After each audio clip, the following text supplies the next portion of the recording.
हाँ जी, नमस्कार आप सभी को। आप सभी का स्वागत है अपने इस यूट्यूब चैनल एड्यूरोही पर। मैं आपका अपना विजय भारत आप सभी का स्वागत करता हूँ। हम आपके लिए एक नई सीरीज़ लाए हैं, जिसका नाम हमने रखा है करंट अफेयर्स सीरीज़।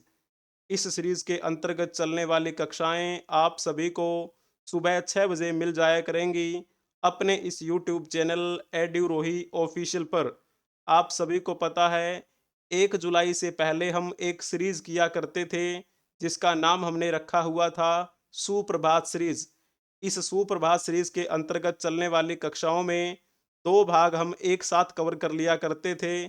पहला भाग करंट अफेयर से संबंधित होता था और दूसरा भाग ऐतिहासिक घटनाओं से संबंधित होता था। लेकिन 1 जुलाई से इस सुप्रभात सीरीज़ को 2 अलग-अलग क्लासेस में कन्वर्ट कर दिया गया। पहली क्लास का नाम हमने रखा daily current affairs analysis with MCQs. ये कक्षा आपको सुबह 6 बजे मिल जाती है, जैसा कि मैंने आपको पहले ही बता दिया।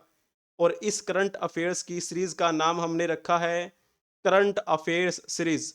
दूसरी कक्षा आपकी आज के दिन के ऐतिहासिक दृष्टिकोण को समझने के लिए रहेगी, जिसका नाम हमने रखा है today in history with MCQs. ये आपकी कक्षा सुबह 7:30 बजे आपको डेली मिल जाया करेगी। और इस सीरीज़ का नाम हमने रखा है आज का इतिहास सीरीज़।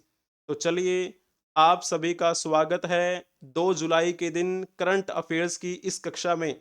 इसमें कुछ महत्वपूर्ण करंट अफेयर्स को हम कवर करने वाले हैं। उनकी एनालिसिस करते हुए आपसे मल्टीपल चॉइस क्वेश्चन भी पूछेंगे।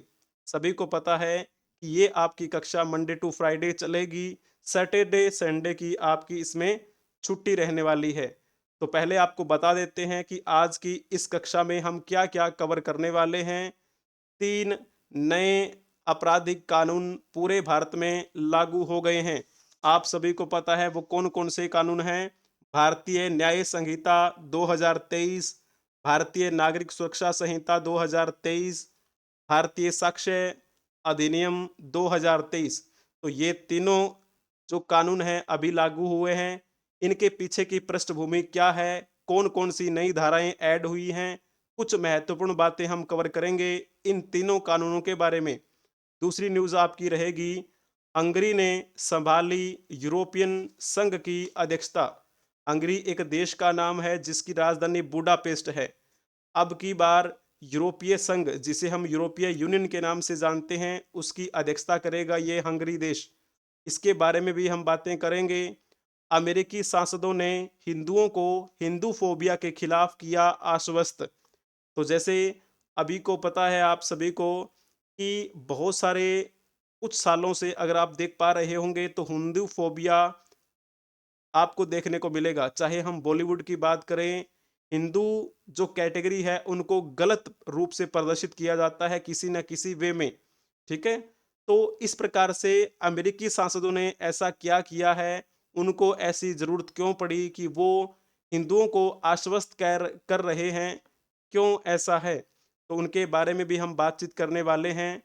तो चलिए, उसके बाद में हमारी न्यूज़ रहेगी सुजाता सोनिक को लेकर। पहली बार महाराष्ट्र में कोई महिला मुख्य सचिव बनी है। आज से पहले कोई भी वहाँ पर महिला मुख्य सचिव नहीं बनी। पहली महिला मुख्य सचिव महाराष्ट्र की कौन बनी है? सुजाता सोनिक। इनके बारे में भी हम बातचीत करेंगे।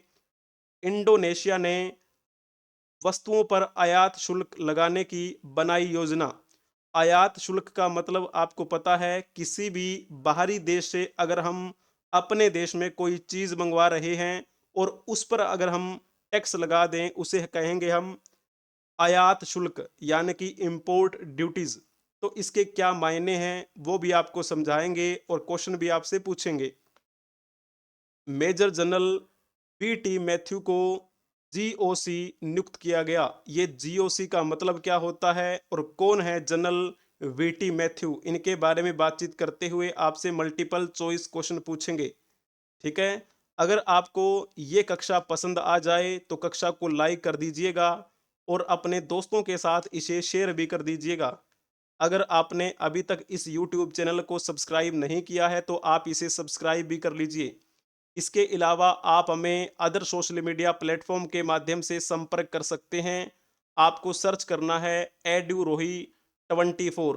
किसी भी सोशल मीडिया प्लेटफॉर्म पे आप ऐसा टाइप कर देना, अपनी प्रोफाइल आपको वहां पर दिखाई दे जाएगी। तो चलिए जी, आप सभी का स्वागत है इस कक्षा में। पहली न्यूज़ की तरफ हम चलते हैं। Crimes committed before July 1 to be tried under old laws, says Amit Shah.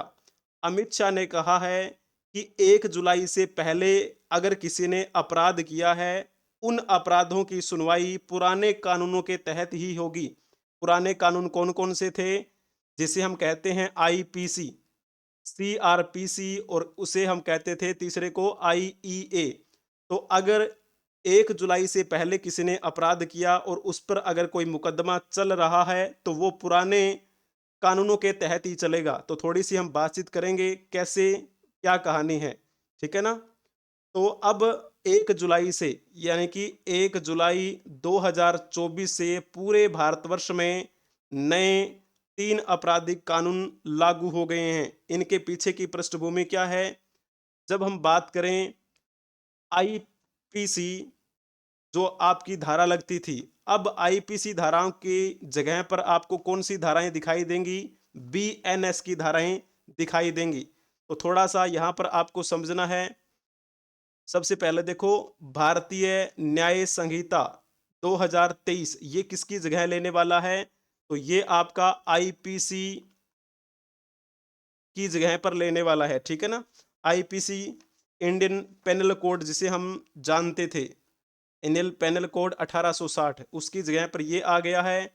और आपने एक नाम सुना था सीआरपीसी का, ठीक है, उसकी जगह पर आएगा अब भारतीय नागरिक सुरक्षा संहिता बीएनएसएस, ठीक है। तो ये पॉइंट आपको ध्यान में रखना है। सीआरपीसी 1973 इसे हम बोलते हैं। और एक नाम है आपका भारतीय साक्ष्य अधिनियम बीएसए, ये किसकी जगह ले लेगा अब? ये अब आईईए, यानी कि इंडियन एविडेंस एक्ट जो था उसकी जगह पर ये आया है, आईईए 1872। अब थोड़ा सा हम बातें कर लेते हैं इनके बारे में, क्या क्या थोड़ा थोड़ा परिवर्तन हमें यहाँ पर देखने को मिलेगा। ये है हमारे गृह मंत्री अमित शाह, और ये गृह मंत्री के रूप में इनका कौन सा कार्यकाल है? ये तो ये इनका दूसरा कार्यकाल है, दूसरी बार ये गृह मंत्री बने हैं, ठीक है ना। तो ये पॉइंट आपको ध्यान में रखना है। किसी प्रकार के कोई भी कानून जो बनते हैं गृह मंत्रालय के अंतर्गत आपको देखने को मिलेंगे। अब थोड़ी थोड़ी बातें करेंगे, तो पहले हम समझ लेते हैं इन कानूनों के बारे में। अभी मैंने आपको क्या बताया है? एक नाम जिसे हम आईपीसी के नाम से जानते थे, आईपीसी 1860 उसे बोल देते हैं। इंडियन पेनल कोड हिंदी में कहते हैं इसे हम, भारतीय दंड संहिता। तो इसके बारे में आपको पता होना चाहिए। ये 1860 में अधिनियमित किया गया था, यानी कि ये अधिनियम कब बना? 1860 में बना। लागू इसे 1860 में नहीं किया गया था। लागू कब किया गया था इसे? इसे लागू किया गया था 1 जनवरी 1862 को लागू किया गया, ठीक है। और इसकी जगह पर अब कौन सा अधिनियम लाया गया है, कौन सा कानून लाया गया है? तो इस आईपीसी का नाम बदल दिया गया है और इसे हम कहने लगे हैं अब भारतीय न्याय संहिता। पहले हम कहते थे इसे भारतीय दंड संहिता, यानी कि नाम में ही देखो कितना परिवर्तन है। वो अंग्रेजों के समय बनाया गया था भारतीय दंड संहिता, और अंग्रेजों ने बनाया था तो जाहिर सी बात यह है कि भारतीयों को दंड देने की प्रक्रिया क्या रहेगी, किस प्रकार से दंड देना है, तो वो उसी प्रकार से ही तो कानून बनाएंगे, और वैसा ही तो इन्होंने नाम रखा था भारतीय दंड संहिता।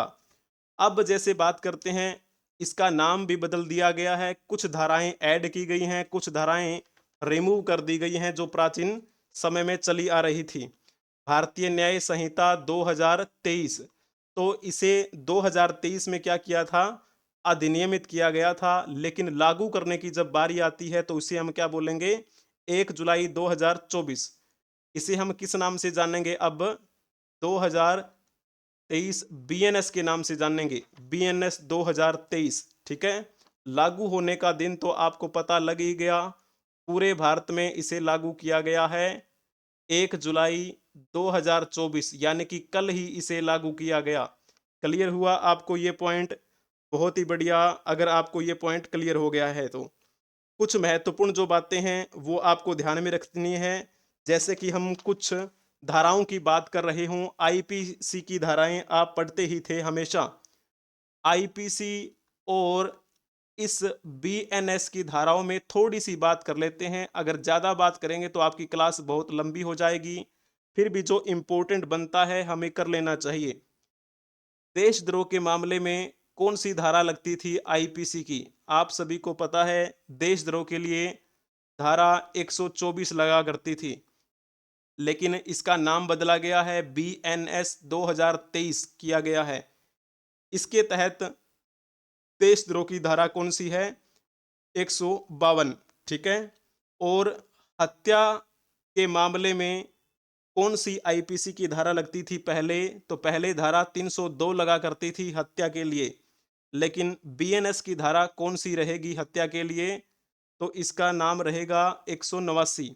और जब हम बात करते हैं, अगर किसी ने हत्या करने का प्रयास किया तो उस पर कौन सी धारा लगा करती थी आईपीसी की? तो उस पर धारा 307 लगती थी।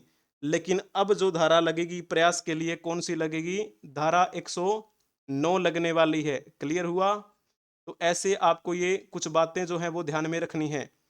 अब थोड़ी सी और बात कर लेते हैं, दुष्कर्म की बात करते हैं। गैंगरेप की अगर बात की जाए तो उसमें आईपीसी की धारा कौन सी लगा करती थी? तो उसमें धारा 376 लगती थी। और बीएनएस की धारा कौन सी लगेगी अब? तो धारा 63 के तहत इसे रखा गया है। और गैंगरेप की बात की जाए तो उसमें धारा 64 और धारा 70 में भी प्रावधान इसका किया गया है। मानहानि के लिए पहले कौन सी आईपीसी की धारा लगती थी? किस आईपीसी धारा के तहत मुकदमा दर्ज होता था? तो धारा 399 की बात आती है। वहीं जब हम बात करें बीएनएस की धारा कौन सी लगेगी अब? धारा 356 के तहत ये मुकदमा दर्ज किया जाएगा। इसी प्रकार जो हम ठगी की बात करते थे, अगर आपसे किसी ने ठगी कर ली तो धारा 420 लगा करती थी, धारा 420 है ना, अब उसको भी खत्म कर दिया गया है। और धारा अब कौन सी लगेगी? 316 के तहत कार्रवाई होगी। ठीक है, तो इस प्रकार ये जो महत्वपूर्ण बातें हैं वो मैंने आपको बताई हैं। और थोड़ी सी बात कर लेते हैं किसके बारे में? इसी आईपीसी की जगह नए आए हुए कानून बीएनएस के बारे में। राजद्रोह, आतंकवाद और संगठित अपराध की नई परिभाषा इसमें जोड़ी गई है। मॉब लिंचिंग के लिए भी इसमें अलग से दंड का प्रावधान किया गया है।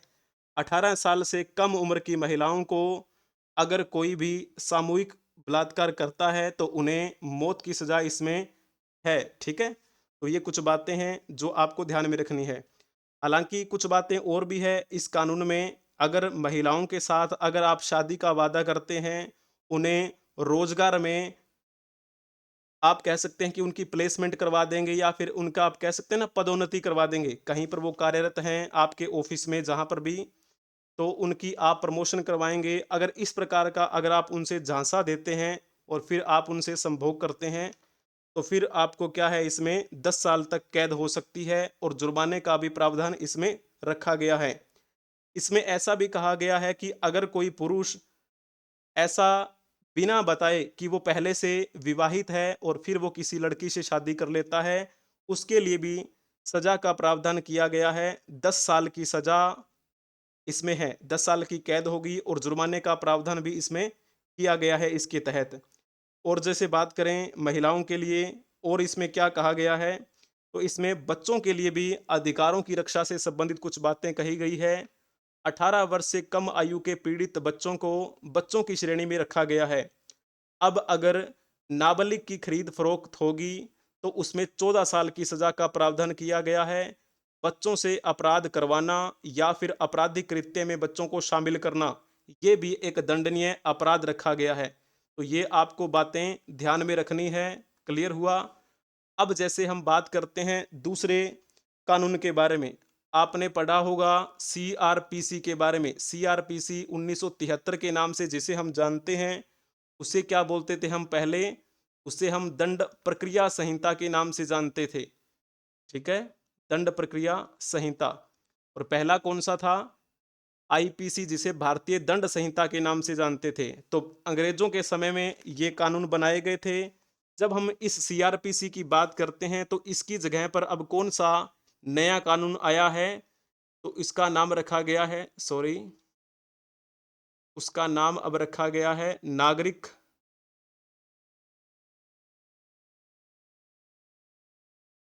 भारतीय नागरिक भारतीय नागरिक सुरक्षा संहिता।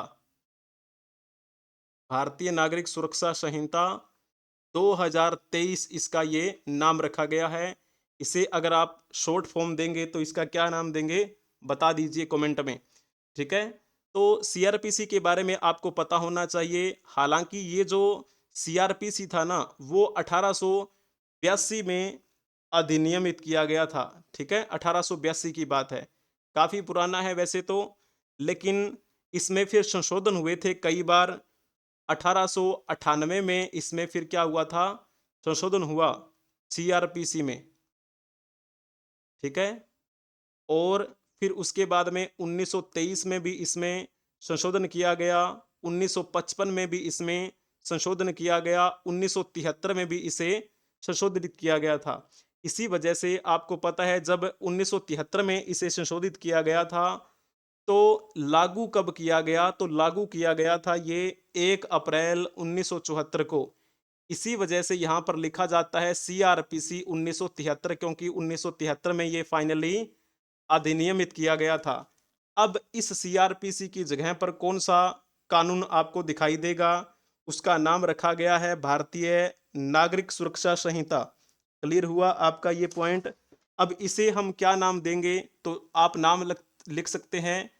भारतीय का बी, नागरिक का एन, एस का एस और बीएनएसएस 2023 इसका ये नाम रहेगा अब नए कानून का। इसमें बताया गया है कि किस प्रकार से भारतीय नागरिकों को सुरक्षा दी जाएगी। क्लियर हुआ आपको ये पॉइंट? और इसके तहत क्या क्या कुछ नए प्रावधान हमें देखने को मिले हैं। कम से कम 7 साल की सजा के लिए फोरेंसिक जांच को अनिवार्य कर दिया है। विभिन्न प्रक्रियाओं के लिए समय सीमा तय की गई है। घोषित अपराधों की अगर हम बात कर रहे हों, अगर वो कोई अपराधी है, उस किसी क्षेत्र विशेष में उसने कोई भी अपराध किया है, उस अपराधी की अनुपस्थिति में मुकदमे का संचालन और निर्णय की घोषणा हो सकती है। सभी परीक्षण, पूछताछ और कार्यवाही इलेक्ट्रॉनिक मोड में आयोजित किए जा सकते हैं। ये भी इसमें अच्छी बात देखने को मिली है, क्योंकि अभी क्या है, टेक्निकल चीज़ों का ज़माना है और टेक्निकल चीज़ों की वजह से अब जो इन कानूनों में भी टेक्निक हमें देखने को मिली है, तो उन सब के माध्यम से भी इनका ये प्रयोग हमें भविष्य में देखने को मिलेगा। अब जैसे बात करते हैं, तीसरा कानून जो है उसका नाम क्या है? सभी को पता है, उसे हम क्या बोल देते थे? इंडियन एविडेंस एक्ट, है ना? आईईए के नाम से जानते थे उसे हम, आईईए 1872। लेकिन अब इसकी जगह पर हिंदी में नाम कर दिया गया है। पहले तो नाम इंग्लिश में रखा गया था अंग्रेजों के समय में। इसका नाम भी हिंदी में कर दिया गया है भारतीय साक्ष्य अधिनियम। हालांकि इंडियन एविडेंस एक्ट की अगर आप ट्रांसलेट करेंगे गूगल पर जाके, तो आपको लिखा तो यही आएगा, भारतीय साक्ष्य अधिनियम, लेकिन इंग्लिश में उसका नाम आईईए था। अब ये जो 2023 में अधिनियमित किया गया था भारतीय साक्ष्य अधिनियम, इसका नाम क्या रखा गया है?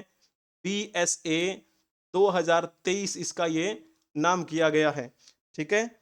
अब ये साक्ष्यों से संबंधित है कि इसमें किस प्रकार के जो साक्ष्य हैं वो माने जाएंगे। मैंने अभी आपको बताया कि डिजिटल जमाना है, डिजिटल का प्रयोग इसमें भी अब देखने को मिला है। इलेक्ट्रॉनिक या डिजिटल रिकॉर्ड का कानूनी प्रभाव कागजी रिकॉर्ड के समान ही इसमें माना जाएगा। और अगर मान के चलो हर चीज डिजिटल हो जाती है, तो कागजी कार्यवाही में माथापच्ची ज़्यादा नहीं करनी पड़ेगी। इलेक्ट्रॉनिक रूप से दी गई किसी भी जानकारी को मौखिक साक्ष्य माना जाएगा इसमें, और डीएनए साक्ष्य की स्वीकार्यता के लिए इसमें विशेष प्रावधान दिया गया है। एक ही अपराध के लिए एक से अधिक व्यक्तियों पर मुकदमा चलाया जा सकता है। ये कुछ बातें हैं हमें इन कानूनों के तहत देखने को मिली हैं। भारतीय साक्ष्य अधिनियम इसकी जगह अब ले लिया है, ठीक है ना।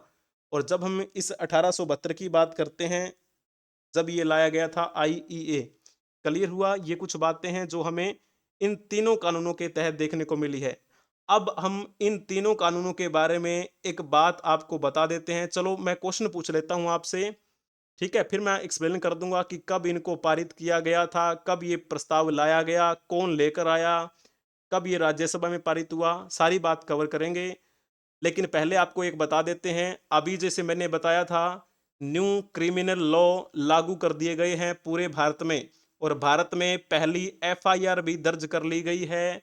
और ये एफआईआर दर्ज इन नए कानूनों के तहत कहां पर की गई है? तेलंगाना में। तो तेलंगाना में ये पहली बार हमें देखने को मिला है कि इस कानून के तहत ये एफआईआर दर्ज हुई है, ठीक है ना। तो ये यहाँ पर देख सकते हैं, हैदराबाद में चार मीनार पुलिस स्टेशन है, वहां पर ये हुई है एफआईआर दर्ज। एक उन्होंने क्या किया था, ट्विटर पर ये बात उन्होंने शेयर की है। तेलंगाना के डीजीपी हैं रवि गुप्ता। उन्होंने कहा कि तेलंगाना पुलिस ने भारतीय न्याय संहिता के तहत डिजिटल हस्ताक्षर हस्ताक्षर के साथ पहली एफआईआर दर्ज कर ली है। मुझे ये बताते हुए बड़ी खुशी हो रही है कि बीएनएस 2023 के तहत तेलंगाना से पहली एफआईआर आज हैदराबाद पुलिस कमिश्नरेट के चार मीनार पुलिस स्टेशन से जारी की गई। और तेलंगाना पुलिस ने भारतीय न्याय संहिता के तहत डिजिटल हस्ताक्षर भी किए हैं उस पे, और डिजिटल हस्ताक्षर के साथ एफआईआर दर्ज की है। तो ये बड़ी बात है। और आपको पता है ये न्यूज़ कल ही आ गई थी, 1 जुलाई को, ठीक है। और आपको पता है ये क्रिमिनल लॉ जो लाए गए, किस प्रकार से ये राज्यसभा में पारित हुए, किस प्रकार से ये लोकसभा में पारित हुए। लेकिन ये कौन हैं? ये हैं भारतीय राष्ट्रीय कांग्रेस के अध्यक्ष मल्लिकार्जुन खड़गे। इनका कहना है कि ये जो तीन नए आपराधिक कानून अभी वर्तमान की सरकार के द्वारा लाए गए हैं, ये जबरदस्ती लाए गए हैं। उन्होंने इसकी सहमति नहीं दी। आपको पता है चाहे कोई भी कानून लाया जाता हो, विरोध तो अक्सर होता ही है, ठीक है। तो इसमें भी हमें ये विरोध देखने को मिला है, लेकिन ये कुछ समय बाद हमें पता लगेगा कि इसके मायने क्या हैं। कानूनों में बहुत सारी अच्छी बातें भी हैं। आतंकवाद, संगठित अपराध और आर्थिक अपराधों को ढंग से परिभाषित करके उनके खिलाफ कठोर दंड का प्रावधान किया गया है। महिलाओं और बच्चों से जुड़े अपराधों पर भी कठोर दंड का प्रावधान किया गया है। राजद्रोह को खत्म करके देशद्रोह के अपराध पर कानून बनाने से अदालती विवाद अब कम हो जाएंगे। तकनीक के इस्तेमाल से जांच में तेजी का ये अंबार हमें देखने को मिलेगा। इसी वजह से हम कह सकते हैं कि ये कानून जो है वो अच्छा है। अब ये बताइएगा कि हत्या के मामले में भारतीय न्याय संहिता की धारा रिक्त स्थान के तहत मामला दर्ज किया जाएगा। बीएनएस 2023 की कौन सी धारा के तहत मामला दर्ज किया जाएगा? पहले आपको पता है आईपीसी की धारा लगती थी, अब बीएनएस की कौन सी धारा लगेगी हत्या के मामले में? मैंने आपको वैसे बताया था, अगर आपको याद हो तो। पहले आईपीसी की धारा कौन सी लगती थी? 302 लगती थी। अगर किसी ने हत्या कर दी, किसी ने हत्या का प्रयास किया था, तो उसके लिए 307 लगा करती थी। लेकिन अब बीएनएस की धारा कौन सी लगेगी? 103 लगेगी अगर किसी ने हत्या कर दी है। अगर किसी ने हत्या का प्रयास किया है तो कौन सी लगेगी? 109 धारा लगेगी, बीएनएस 109। क्लियर हुआ। थोड़े दिनों में आदत पड़ जाएगी। आईपीसी 420 आईपीसी, ये आईपीसी वो पहले हमें आदत पड़ी हुई थी, लेकिन अब हम अभ्यास कर लेंगे। बीएनएस धारा 109, बीएनएस धारा 356 सभी याद हो जाएंगे, ठीक है। रटने की कोई आवश्यकता नहीं है। जैसे जैसे आप न्यूज़ को कवर करते चलेंगे, आपको सारी बातें कवर होती हुई चलेंगी। अब आप ये बताइए कि राज्यसभा में तीनों नए आपराधिक विधेयक कब पारित हुए थे? क्योंकि आपको पता है पारित होने से पहले विधेयक ही होते हैं, जब पारित हो जाते हैं तो उसके बाद बनते हैं ना अधिनियम। तो अब आप ये बताइए कि ये जो 3 आपराधिक विधेयक थे, कब पारित किए गए राज्यसभा में और कब ये अधिनियम बने? अगर आपने इसमें ऑप्शन टिक किया होगा 21 दिसंबर 2023 तो आपका बिल्कुल ठीक रहेगा। जब हम लोकसभा की बात करते हैं, तो लोकसभा में ये पारित कब हुआ था? 20 दिसंबर 2023 को पारित हुआ। और राज्यसभा में कब पारित किया गया था इसे? राज्यसभा में इसे 21 दिसंबर 2023 को पारित किया गया। और आपको पता है राज्यसभा और लोकसभा में अगर कोई भी विधेयक पारित हो जाता है तो फाइनली साइन करवाने होते हैं राष्ट्रपति के। और राष्ट्रपति ने भी साइन कब कर दिए फिर? 25 दिसंबर 2023 को राष्ट्रपति द्रौपदी मुर्मू ने भी इसमें क्या कर दिए थे? साइन कर दिए। और जब राष्ट्रपति की मंजूरी मिल जाती है तो वो क्या बन जाता है? तो फिर वो बन गया कानून बन गया, यानी कि अधिनियम बन गया। लेकिन केंद्र सरकार ने 24 फरवरी को घोषणा की थी कि ये जो कानून है वो 1 जुलाई 2024 को लागू होंगे। तो 24 फरवरी 2024 को घोषणा की थी केंद्र सरकार ने, ठीक है, कि ये कानून 1 जुलाई को लागू होंगे। और कल 1 जुलाई थी और कल के दिन ये लागू भी हो गई। क्लियर हुआ आपका ये पॉइंट? इसमें आपको गलती बिल्कुल भी नहीं करनी है। EFIR भी आप करवा सकते हैं। ई का मतलब होता है इलेक्ट्रॉनिक माध्यम से FIR करवा देना। पहले तो आपको जाना पड़ता था फॉर्म फिल करवाने के बाद, लेकिन अब क्या है, डिजिटली साइन हुआ करेंगे। और मैंने आपको एक केस भी बता दिया, तेलंगाना में केस भी दर्ज कर लिया गया, यानी कि FIR भी कर ली गई है। तो ये कुछ बातें जो हैं वो आपको ध्यान में रखनी है। नई धाराएं ऐड हुई हैं, कुछ पुरानी बातें इसमें क्या है, छोड़ दी गई हैं, कुछ नई बातें इसमें लाई गई। क्लियर हुआ आपको ये पॉइंट? तो बहुत ही बढ़िया। यहाँ पर ये देख सकते हैं किस प्रकार से कौन सा कानून किसकी जगह पर ले आने वाला है। तो ये इसके कीवर्ड्स हैं, आप यहाँ पर पढ़ सकते हैं। तीनों कानून आपके सामने दिए गए हैं। PNS 2023 इसका मतलब है भारतीय न्याय संहिता। और जैसे बात करते हैं इसका मतलब क्या है, ये CRPC की जगह जो आया है उसका नाम है BNSS 2023, ठीक है। और ये जो है आपका इसका मतलब क्या है, BSA 2023। क्लियर हुआ? और ये उस समय लाया गया किसकी जगह पर? इंडियन एविडेंस एक्ट की जगह। धीरे धीरे आपको सभी बातें याद हो जाएंगी, रटने की आवश्यकता नहीं है, घबराने की भी आवश्यकता नहीं है। अब हम चलते हैं नेक्स्ट न्यूज़ की तरफ। Hungary takes on European Union presidency amid concern. अभी हंगरी देश ने यूरोपियन यूनियन की अध्यक्षता को क्या किया है, संभाल लिया है चिंताओं के बीच में।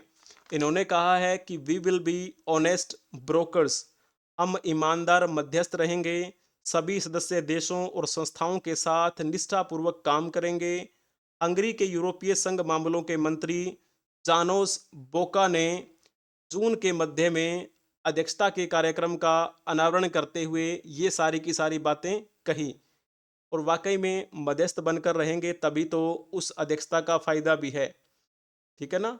आलोचकों द्वारा सत्तावादी रूस अनुकूल सरकार के रूप में देखी जाने वाली व्यापक चिंताओं के बावजूद ईमानदार मध्यस्थ होने का इन्होंने वादा किया है। तो देखेंगे कि कितना फर्क पड़ता है। राष्ट्रवादी प्रधानमंत्री विक्टर ओर्बन, तो ये वहाँ के क्या हैं, विक्टर ओर्बन प्राइम मिनिस्टर हैं वहाँ के वर्तमान में, जिन्होंने 2010 से मध्य यूरोपीय देश को गैर उदारवादी लोकतंत्र में बदलने के उद्देश्य से चलाया। अक्सर कानून के शासन और मानवाधिकार मुद्दों पर ब्रुसेल्स के साथ टकराव होते रहे हैं, ठीक है। तो चलो यहाँ पर आप देख सकते हैं ये है वहाँ के प्राइम मिनिस्टर जिनका नाम मैंने आपको बताया, विक्टर ओर्बन। अब अगर आपसे ये कहा जाता है कि हंगरी देश की राजधानी क्या है, तो इसकी राजधानी है बुडापेस्ट। हंगरी संयुक्त राष्ट्र का सदस्य भी है। और ये हंगरी संयुक्त राष्ट्र का सदस्य कब बना था? 14 दिसंबर 1955 को बना। ये रहा हंगरी का राष्ट्रीय ध्वज, आपको यहाँ पर दिखाई दे रहा होगा। थोड़ा थोड़ा अपने भारत के जैसा लगता है, लेकिन इसमें 24 तिलियां नहीं है। अब चलो इसी यूरोपियन यूनियन के बारे में एक प्यारा सा क्वेश्चन बताने का प्रयास करेंगे। यूरोपियन संघ यानी कि ईयू, इसके संदर्भ में बताइए, निम्नलिखित कथनों पर विचार कीजिए, कौन सा कथन इसमें से सत्य है? तो जल्दी जल्दी से बताएं। यूरोपियन संघ की शुरुआत 6 संस्थापक सदस्य देशों द्वारा रोम की संधि के आधार पर की गई थी। पहला पॉइंट ठीक लिखा हुआ है। ये जो 6 संस्थापक सदस्य हैं, इनको क्या बोला जाता है? इनको इनर सिक्स का नाम दिया जाता है। इनर सिक्स में कौन कौन से देश आते हैं? वो कौन कौन से 6 देश हैं? तो देश का नाम आता है France, Germany, Italy, Belgium, Netherlands, और छठा कौन सा है? लग्जमबर्ग। तो इन 6 देशों ने मिलकर स्थापना की थी यूरोपियन यूनियन की। हालांकि जब इन्होंने शुरुआत की थी इसकी, उस समय इसका नाम यूरोपियन संघ नहीं था। तो उस समय इसका नाम क्या था, उनके बारे में भी आप सभी को जानना चाहिए। ये बात है 1952 के आसपास की। 1952 में पेरिस की संधि के तहत एक स्थापना की गई थी इन 6 देशों के द्वारा। ESSC की स्थापना की गई थी। सॉरी, इसमें आपको लिखना है ECSC, ठीक है ना? ECSC की स्थापना की गई थी। इसका मतलब क्या होता है? European coal and steel community. और कुछ टाइम बाद में 1957 में एक दोबारा से फिर संधि हुई, और उस संधि के तहत फिर क्या हुआ था? EEC के स्थापना की गई। EEC का मतलब होता है यूरोपियन इकोनॉमिक कम्युनिटी। फिर बाद में 1965 की जब हम बात करते हैं, तो एक संधि हुई जिसे विलय संधि के नाम से जाना जाता है। इसमें पहले की जो संस्थाएं थी उनका विलय हो गया। ECSC, EAEC और EEC का जब विलय हुआ, तो बाद में इसे एक नया नाम दिया गया, यूरोपियन संघ। ठीक है। इस यूरोपियन संघ में ब्रिटेन भी था, लेकिन ब्रिटेन में इसमें क्या हुआ था, थोड़ा विवाद हुआ, तो बाद में उन्होंने इस्तीफा दे दिया था 6 जनवरी 2020 को। तो दूसरा पॉइंट भी ठीक लिखा हुआ है। यूरोपियन संघ का मुख्यालय जेनेवा स्विट्जरलैंड में है क्या? आप कहेंगे जी नहीं। तो फिर कहाँ पर है? तो इसका ब्रुसेल्स में बना हुआ है। ब्रुसेल्स। और ब्रुसेल्स किसकी राजधानी है? बेल्जियम की राजधानी है। और ये बेल्जियम इनर सिक्स देशों में से आता है, यानी कि इसके संस्थापक देशों में से इसका ये नाम है। यूरोपियन संघ की आधिकारिक मुद्रा का नाम यूरो है क्या? आप कहेंगे जी हाँ, यूरो ही है। लेकिन इसके जो सदस्य देश हैं, आधिकारिक तौर पर लगभग देशों के द्वारा ये यूरो करेंसी इस्तेमाल की जाती है। लेकिन कुछ देश ऐसे भी हैं जो इस करेंसी का इस्तेमाल नहीं करते हैं, जैसे Bulgaria, Croatia, Denmark, Hungary, Poland, Romania, Sweden. ये ये जो देश हैं वो यूरो का इस्तेमाल नहीं करते हैं। हालांकि ये ईयू के सदस्य भी हैं। तो कौन सा इसमें ऑप्शन ठीक रहेगा? अगर आपने लिखा होगा 1, 2 और 4, तो आपने बिल्कुल ठीक बताया है, अति उत्तम। अब यहाँ पर जब सर्च करेंगे ईयू इनकी ऑफिशियल वेबसाइट पर, तो वहां पर आपको ये लिखा हुआ मिलेगा, प्रिंसिपल्स एंड वैल्यू। इनके क्या क्या सिद्धांत हैं, क्या क्या इनकी वैल्यूज हैं। इसमें लिखा है freedom, democracy, equality and rule of law, promoting peace and stability. तो ये इनका सिद्धांत है। इन सिद्धांतों पर ये कार्य करते हैं कि किस प्रकार से डेमोक्रेसी को बचाए रखना है, किस प्रकार से लोग अपनी आज़ादी को बरकरार रखें, सभी के बीच में इक्वलिटी रहे, लॉ यानी कि कानून का एक उसमें क्या हो, रूल हो, rule of law, promoting peace को प्रमोट करते हैं, स्टेबिलिटी बनी रहनी चाहिए। और बाकी अचीवमेंट इनके बारे में आप देख सकते हैं इनकी ऑफिशियल वेबसाइट पर जाके। अब हम चलते हैं नेक्स्ट न्यूज़ की तरफ। US law makers assure Hindus against discrimination and Hinduphobia. ये आपको एक नई न्यूज़ आपको दिखाई दे रही है।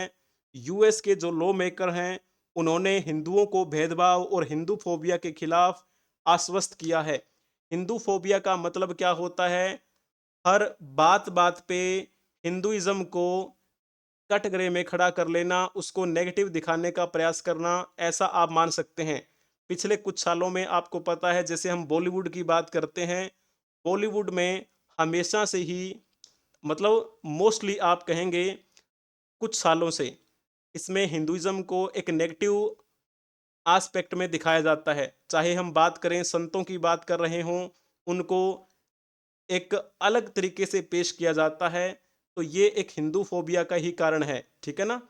तो बाकी हम किसी की नेगेटिव बात नहीं करें, हम हिंदू फोबिया के बारे में अगर बात करें तो इसका आप ये एग्जाम्पल देख सकते हैं।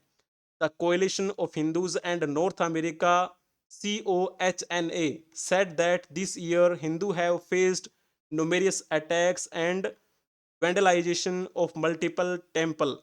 उत्तरी अमेरिका में एक हिंदुओं का संगठन है जिसका नाम है कोहना, ठीक है, coalition of Hindus of north America, इसका फुल फॉर्म। इन्होंने कहा है कि इस साल हिंदुओं को कई हमलों का सामना करना पड़ा है, कई मंदिरों में तोड़-फोड़ भी हुई है, ठीक है। Prominent American lawmakers have pledged their support to India Americans to fight against Hinduphobia and discrimination. इन्होंने कहा कि हम आपको आश्वस्त करते हैं कि ऐसा कुछ भी नहीं होगा। उत्तरी अमेरिका के हिंदुओं का जो संगठन है कोहना, इसकी फुल फॉर्म क्या है? Coalition of Hindus of north America. ये कहाँ पर इकट्ठे हुए थे? कैपिटल हिल में गए हुए थे 28 जून को, वेशिंगटन DC USA में, जहाँ पर तीसरा ये डे मनाया जा रहा था, एडवोकेसी डे, ठीक है ना? उसी के उपलक्ष्य में यहाँ इकट्ठे हुए, उन्होंने अपना ये रखा भी। आपको पता है ना, बहुत सारे भारतीय अमेरिका में रहते हैं, NRI, ठीक है। अब उनकी क्या वैल्यूज हैं, क्या उनके मूल्य हैं, उनको भी ध्यान में रखते हुए डिसीजन वहां पर लिया जाएगा। अब थोड़ा थोड़ा प्रयास भी होने लगा है। विश्व स्तर की राजनीति में हमारे भारतीयों का एक अलग रूप से क्या है, स्वरूप उभरने लगा है। आपने भी महसूस किया होगा। अब यहाँ पर आप देख सकते हैं, ये हैं उस संगठन के लोग जिन्होंने ये आवाज उठाई। क्या नाम है इस संगठन का?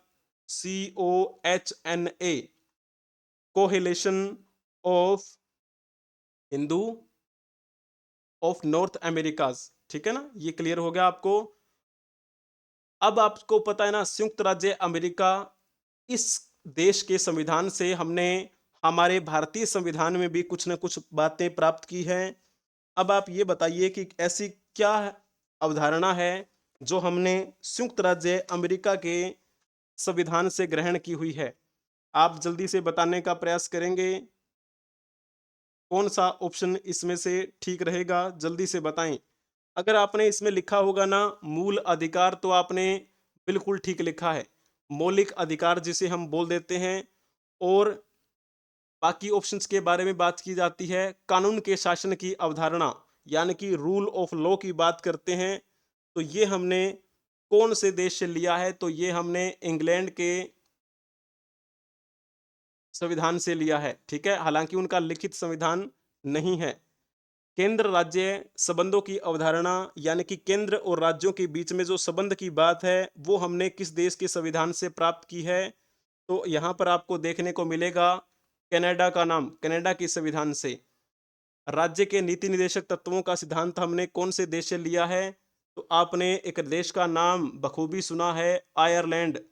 आयरलैंड के संविधान से हमने ये राज्य के नीति निदेशक तत्वों के सिद्धांत को लिया हुआ है।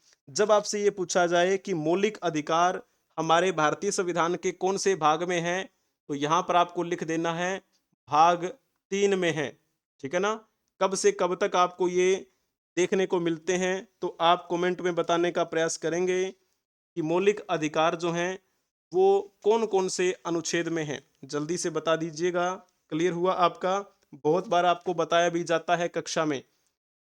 अब हम चलते हैं नेक्स्ट न्यूज़ की तरफ। IAS officer Sujata Saunik becomes Maharashtra's first female chief secretary. पहली बार महाराष्ट्र में कोई महिला चीफ सेक्रेटरी बनी है और उनका नाम क्या है? सुजाता सोनिक, जो एक आईएएस ऑफिसर हैं। पहली बार ऐसा हुआ है, ठीक है। तो ये कुछ बातें इनसे संबंधित एक one day exam point of view से इंपॉर्टेंट आपके लिए बन जाती हैं। जैसे हम बात करते हैं ना, दक्षिणी मुंबई में, दक्षिणी मुंबई में वहां पर राज्य का मंत्रालय बना हुआ है, राज्य सचिवालय मंत्रालय। उसमें एक कार्यक्रम आयोजित किया गया। उसी कार्यक्रम के दौरान ये सत्ता का हस्तांतरण हमें देखने को मिला। महाराष्ट्र की पहली महिला मुख्य सचिव बनकर इन्होंने ये इतिहास रचा है। 1987 बैच की ये आईएएस ऑफिसर हैं, ठीक है ना, सुश्री सोनिक। अब यहाँ पर आप देख पा रहे होंगे, ये हैं सुश्री सुजाता सोनिक, जो अभी पहली महिला मुख्य सचिव बनी है महाराष्ट्र की। अगर महाराष्ट्र के बारे में मैं आपसे पूछूं कि महाराष्ट्र के वर्तमान में राज्यपाल कौन है, तो आप बताने का प्रयास करेंगे इनमें से कौन सा आपका ऑप्शन ठीक रहेगा? महाराष्ट्र के वर्तमान राज्यपाल कौन है? अगर आपने ऑप्शन टिक किया होगा ऑप्शन डी, तो आपने बिल्कुल ठीक लिखा हुआ है। बाकी ऑप्शंस के बारे में भी बातचीत कर लेते हैं। बनवारी लाल पुरोहित की बात की जाती है तो ये कहाँ के हैं? ये वर्तमान में पंजाब राज्य के राज्यपाल हैं। राजेंद्र विश्वनाथ आर्लेकर की बात की जाती है तो ये कहाँ के हैं? तो ये वर्तमान में बिहार के राज्यपाल की भूमिका निभा रहे हैं। केवल्य त्रिविक्रम परनायक की बात करते हैं तो ये कहाँ के हैं? तो ये हैं अरुणाचल प्रदेश के। अरुणाचल प्रदेश में कुछ ही दिन पहले विधानसभा के चुनाव हुए और विधानसभा के चुनावों के बाद बीजेपी सत्ता में आई और फिर से क्या है, अब वहां पर नए मुख्यमंत्री बने हैं पेमा खांडू। तीसरी बार मुख्यमंत्री बने हैं अरुणाचल प्रदेश के, ठीक है। और वहां के राज्यपाल हैं केवल्य त्रिविक्रम परनायक, इन्होंने ही तो उनको शपथ दिलाई थी। अब हम चलते हैं नेक्स्ट न्यूज की तरफ। Indonesia plans import duties on clothing ceramics ministers शेज।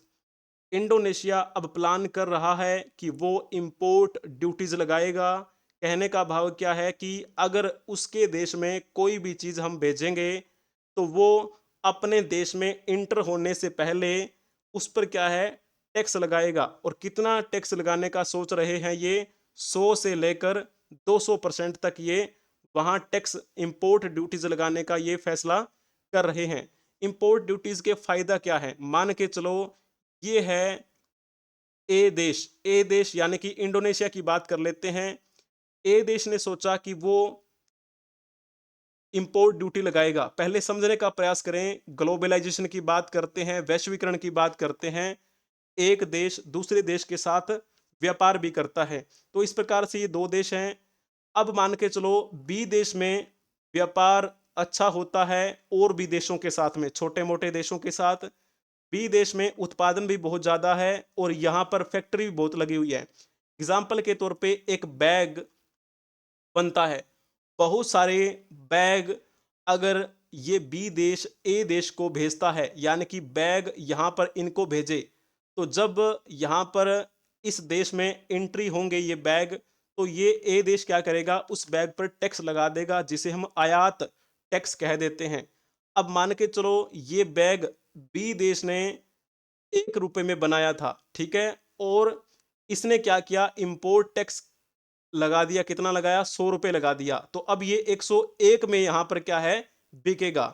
इसका फायदा क्या है? फायदा ये है कि अगर ए देश ये चाहता है कि वो अपने देश में बन रहे बैगों को ज्यादा प्रसारित करे, तो फिर क्या है, वो उनको खरीदेगा। हालांकि हो सकता है कि ए देश में बनने वाले बैग कितने के हों, मान के चलो वो भी 105 रुपए के आसपास हों और उनकी क्वालिटी अच्छी हो।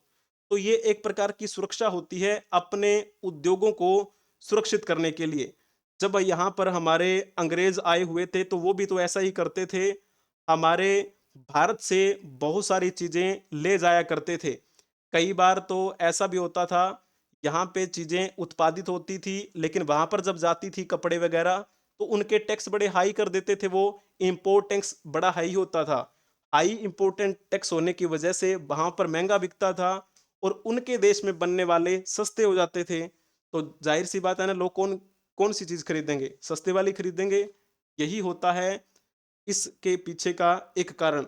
इंडोनेशिया भी अभी इसमें विचार करेगा और कर रहा है कि वो भी 100 से 200% टैक्स उस पर लगाए, ताकि उनके खुद के देश में जो चीजें बनने वाली हैं उनकी सुरक्षा हो सके, वो ज्यादा से ज्यादा बिकें और रोजगार लोगों को मिलता रहे। अच्छी सोच है।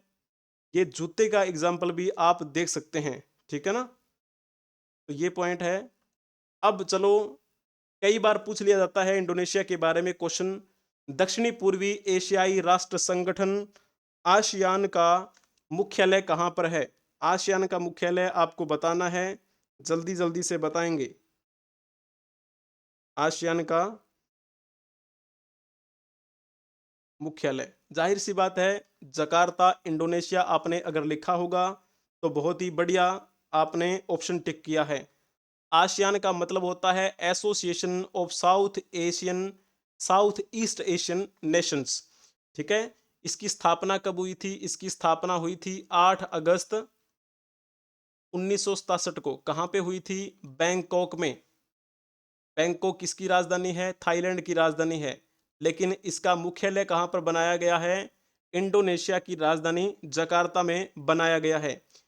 इसमें कितनी कंट्रीज हैं तो आपको पता है, ये हमारे जो भारत की बाउंड्री है, पूर्वोत्तर सीमा की तरफ अगर देखते हैं तो वहां से शुरू हो जाते हैं Myanmar, Thailand, Laos, Cambodia, Vietnam, Brunei, Philippines, Singapore, Indonesia, Timor Leste, ये सारे के सारे इन्हीं में से नाम आते हैं। क्लियर हुआ आपको ये? चलो जी, बहुत बढ़िया। अब आपसे ये पूछा जाए, ये क्वेश्चन आपका पूछा गया था, वो भी पूछा गया था, लगभग क्वेश्चन आपसे पूछे ही गए होते हैं। अब आपको ये बताना है कि इंडोनेशिया के जो द्वीप हैं उनको पश्चिम से पूर्व दिशा में क्रम के अनुसार लिखना है। जल्दी जल्दी से बताएं। इंडोनेशिया के द्वीपों का पश्चिम से पूर्व क्रम। इसमें अगर आपने ऑप्शन टिक किया होगा सुमात्रा, जावा, बाली, लोम्बोक, तो आपने इसमें बिल्कुल ठीक लिखा है, ठीक है। सबसे पश्चिम में है सुमात्रा, उसके बाद में जावा है, बाली, सबसे पूर्व में इसके लोम्बोक पड़ता है। यहाँ से मैप भी आप देख पा रहे होंगे, ये रहा रेड डॉटेड कलर में आपको दिखाई दे रहा होगा, ये इंडोनेशिया है। ये जो सारे की सारी कंट्रीज है ना, यहाँ से ये सारी की सारी किसकी अधिकार क्षेत्र में आती हैं? अधिकार में तो नहीं बोलेंगे, आसियान जिस संगठन की बात कर रहे हैं ना, उसी आसियान के ये सदस्य देश हैं। क्लियर हुआ?